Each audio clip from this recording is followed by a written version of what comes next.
बच्चों, आज हम लोग पढ़ेंगे गैसों का अणुगति सिद्धांत। गैसों का अणुगति सिद्धांत।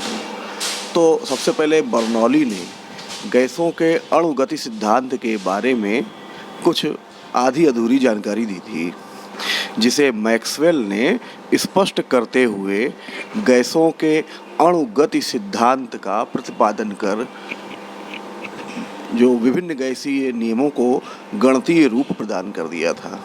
तो एक हिसाब से हम कह सकते हैं कि अणुगति सिद्धांत की अवधारणाएं मैक्सवेल ने स्पष्ट की थी। तो इन अवधारणाओं को हम 3 अलग अलग भागों में रख सकते हैं। तो पहला भाग है गैस के अणु से संबंधित अवधारणाएं। तो मैक्सवेल ने बताया कि प्रत्येक गैस छोटे छोटे कणों से मिलकर बनी है। कैसे कणों से? छोटे छोटे कणों से मिलकर बनी है, जिन्हें अणु कहते हैं। अणु इतने छोटे होते हैं कि इनका कुल आयतन गैस के कुल आयतन की तुलना में नगण्य होता है। यानी अणु इतने छोटे हैं कि इनका अगर हम कुल आयतन निकालें तो वो गैस के कुल आयतन के सामने कुछ भी नहीं होता, इसीलिए हम कहते हैं नगण्य होता है। ये पहली अवधारणा थी। अब दूसरी अवधारणा होती है आणविक अवस्था की अवधारणा, कि गैस के अणु सदैव गतिशील रहते हैं। ये भिन्न भिन्न स्थिर वेग से सभी संभव दिशाओं में टेढ़े मेढ़े तरीके से, यानी जिगजैग तरीके से या फिर सरल रेखा में गति करते हैं। इनकी गति की दिशा अणुओं के मध्य, जो इनकी गति की दिशा है, जो आपस में अणु टकराते हैं, इस कारण बदल जाती है। इन अणुओं के मध्य होने वाली टक्करें पूर्णतः प्रत्यास्थ होती हैं। यानी जैसे ही टक्कर 2 अणुओं के मध्य हुई, वो तुरंत ही वापस उसी वेग से दूसरी दिशा में चले जाते हैं, यानी प्रतिकर्षी हो जाते हैं, छिटक जाते हैं। तो हम कहेंगे इन अणुओं के मध्य होने वाली टक्करें पूर्णतः पृथक होती हैं, जो प्रत्यास्थ होती हैं। इन टक्करों के दौरान जो कणों की औसत गतिज ऊर्जा है, उसमें कोई परिवर्तन नहीं आता है। जो थी पहले से, टक्कर होने के बाद भी उतनी रहती है। हालांकि टक्करों के दौरान अणुओं के मध्य जो ऊर्जा होती है, उसका आदान प्रदान होता रहता है। ठीक है। इन कणों पर गुरुत्वीय बल का प्रभाव, गुरुत्वीय बल, इसका प्रभाव नगण्य होता है, क्योंकि वो बहुत हल्के होते हैं। इन अणुओं की गतिज ऊर्जा गैस के ताप के समानुपाती होती है।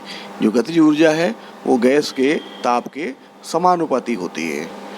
और तीसरी अवधारणा आती है दाब की अवधारणा। तो प्रत्येक गैस जो है वो बर्तन की दीवारों पर दाब डालती है। दाब कैसे डालते हैं? कि अणु लगातार बर्तन की दीवारों से टकराते रहते हैं, जिससे जो उनकी टकराने से उत्पन्न दाब, उसी को कहते हैं गैस का दाब। अब इन अवधारणाओं के आधार पर कुछ पॉइंट हम बता रहे हैं, उनको ध्यान से सुनिएगा। कि ऐसी गैसें जो उपरोक्त अवधारणाओं, जो अभी हमने 3 प्रकार की बोली थी, उनका पूर्णतः पालन करती हैं, उन्हें आदर्श गैस कहते हैं। ठीक है। आदर्श गैस कौन हुई? वे गैसें जो पूर्णतः उपरोक्त अवधारणाओं का पालन करें। ठीक है। आदर्श गैस कहलाएंगी। आदर्श गैस एक कल्पना है, ये वास्तविक रूप से नहीं होती, क्योंकि कोई भी गैस पूर्णतः आदर्श नहीं होती। जो गैसें आदर्श गैसों, जो आदर्श गैस व्यवहार से विचलन प्रकट करेंगी, ऐसी गैसें भी होती हैं जो आदर्श गैस व्यवहार से विचलन प्रकट करती हैं, उन्हें वास्तविक गैसें कहेंगे। तो वास्तविक गैस और आदर्श गैस, ये 2 प्रकार हम गैसों के बारे में रखेंगे। सामान्यतः वास्तविक गैस एक निश्चित दाब और ताप के क्षेत्र में आदर्श गैस जैसा व्यवहार प्रकट करेगी। कोई भी वास्तविक गैस एक निश्चित दाब और ताप पर आदर्श गैस जैसा व्यवहार प्रकट करेगी। तो अब हम आते हैं आदर्श गैस और वास्तविक गैसों में अंतर। तो आदर्श गैस सभी दाब और ताप की सभी दशाओं में गैस नियमों का पालन करेंगे, जैसे बॉयल का नियम, चार्ल्स का नियम, दाब ताप नियम, अवोगाद्रो नियम, ये सब गैस नियम हैं। तो हम क्या कहेंगे? आदर्श गैसें दाब और ताप की सभी दशाओं में गैस नियमों का पालन करते हैं। और वास्तविक गैस क्या है? ये केवल निश्चित दाब और ताप की दशा में गैस नियम का पालन करेंगे। वास्तविक गैसें केवल एक निश्चित दाब और ताप पर ही गैस नियमों का पालन करेंगी। अब अगला पॉइंट हम बता रहे हैं उदाहरण में, ध्यान रखिएगा कि ब्रह्मांड में कोई भी गैस आदर्श गैस नहीं है। और अगर वास्तविक गैसें देखें तो जितनी भी गैसें ज्ञात हैं वो सारी की सारी वास्तविक गैसें हैं। अगला पॉइंट है कि आदर्श गैस कभी भी द्रवित नहीं हो सकती, क्योंकि इनके अणुओं के मध्य अंतराणुक आकर्षण बल बिल्कुल नहीं होते हैं। और वास्तविक गैसें द्रवित हो जाती हैं क्योंकि इनके अणुओं में अंतराणुक आकर्षण बल उपस्थित होते हैं।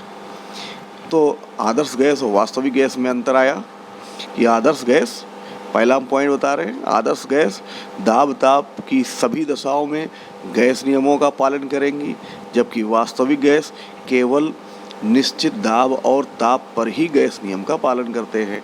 दूसरा पॉइंट है कि ब्रह्मांड में कोई भी गैस आदर्श गैस नहीं होती है और वहाँ जितनी भी गैसें ज्ञात हैं वो सारी की सारी वास्तविक गैसें होती हैं।